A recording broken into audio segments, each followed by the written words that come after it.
Well, I thought it'd be kind of interesting to look at some quotes from various people that are, significant quotes relative to what culture is or how we should behave in that culture.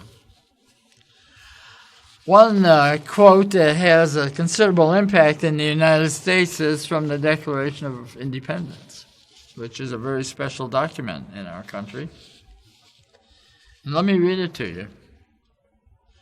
We hold these truths to be self-evident, that all men are created equal, that they are endowed by their Creator with certain unalienable rights,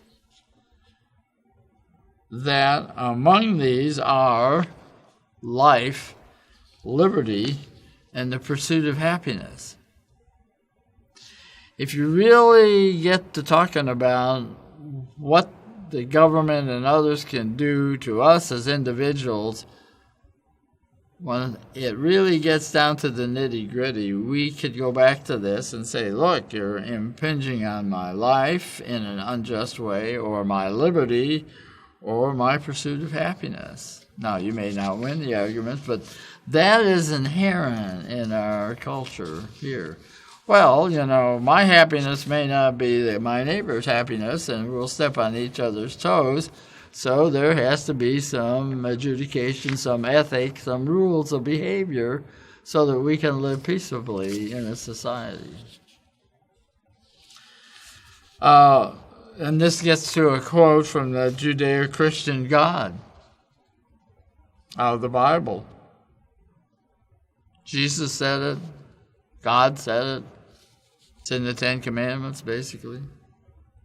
That Moses came with from the Lord. Love your neighbor as yourself. Interestingly enough, when we look at the end of our time together at this course in the sections, the sixth lecture, 6th week, we'll be looking at a UN report on the ethics of global climate change. And the ethic they use is love your neighbor as yourself, basically. It's do unto others what you'd have them do unto you. Same basic idea. A secular observation about living in community. Honesty, truth, and respect are essential for a community. And boy, that's true, isn't it? You can't have a successful community operating if everybody's dishonest, because you never know what reality is. That's why truth is important.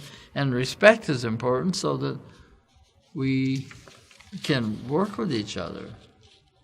We may think somebody's nutty, but if we respect them, we can deal with them, we can live with them, we can have community. There's a quote from Buddha.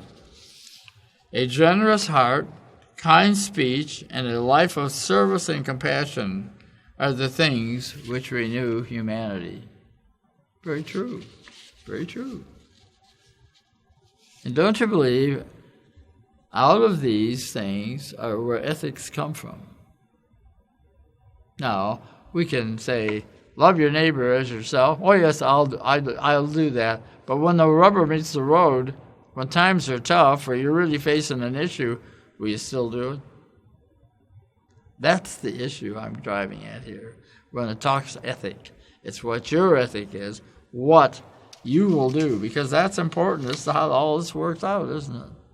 That is important. It's important what Plato and Aristotle and Epicurus and all these different people can't have said and say, this is the way we ought to live. But that doesn't mean we live that way, does it? And then finally, a quote from Muhammad. Do you love your Creator?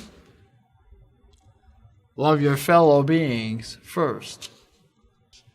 So, we have all these guidelines for community and what helps keep community going.